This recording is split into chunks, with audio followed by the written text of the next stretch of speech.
ગઈકાલે પ્રદ્યુમ્નનગર પોલીસ સ્ટેશનમાં sub registrar કચેરી ઝોન 1 તરફથી એક ખોટા દસ્તાવેજ ઊભા કરવાની અને સરકારી મૂળ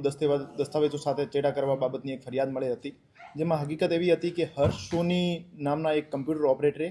કિશન ચાવડા નામના વકીલ અને જયદીપ ઝાલા જે કે કમ્પ્યુટર ઓપરેટર્સના સુપરવાઇઝર હતા એમના સાથે મળીને સબ રજિસ્ટ્રાર કચેરીમાં ઉપલબ્ધ જે જૂના મિલકત સંબંધી દસ્તાવેજ હતા એમની સ્કેન્ડ રેકોર્ડની કોપી સાથે ચેડા કરી અને સાથે સાથે ફિઝિકલ રેકોર્ડનો નાશ કરી એમની જગ્યાએ પોતાએ ખોટા ઊભા કરેલા દસ્તાવેજનો અપલોડ કરી એમને નવા દસ્તાવેજ ઊભા કરી આર્થિક ફાયદો મેળવેલ હતો. અને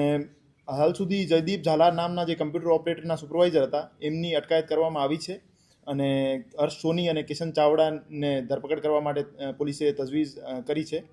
અને હાલ સુધી 17 દસ્તાવેજો સાથે ચેડા થયેલ હોવાની હકીકત સામે આવી છે અને તપાસ ચાલુ છે. હાલ સુધી 17 દસ્તાવેજો સાથે ચેડા થયેલ હોવાની હકીકત સામે આવી છે. પોલીસ તપાસમાં આ બધું સામે આવશે તો આપને જાણ કરવામાં આવશે. આજ હર્ષ સોની નામના આરોપીએ જે એક ફ્લેટ ભાડે લીધેલ હતો એમાં પોલીસ દ્વારા રેડ કરવામાં આવી, જ્યાંથી કલેક્ટર કચેરીના સબ રજિસ્ટ્રાર કચેરીના ખોટા સ્ટેમ્પ બનાવવાનું મશીન અને ટ્રેકિંગ પેપર, સિલ્વર પેપર અને ઘણી બધી એવી સામગ્રીઓ જેનાથી ખોટા દસ્તાવેજ, ખોટા પેપર્સ બનાવી શકાય એવી બરામદ કરવામાં આવી છે અને આ બાબતે તપાસ ચાલુ છે. હાલ સુધીની તપાસમાં એવું કોઈ નામ સામે આવ્યું નહીં, પર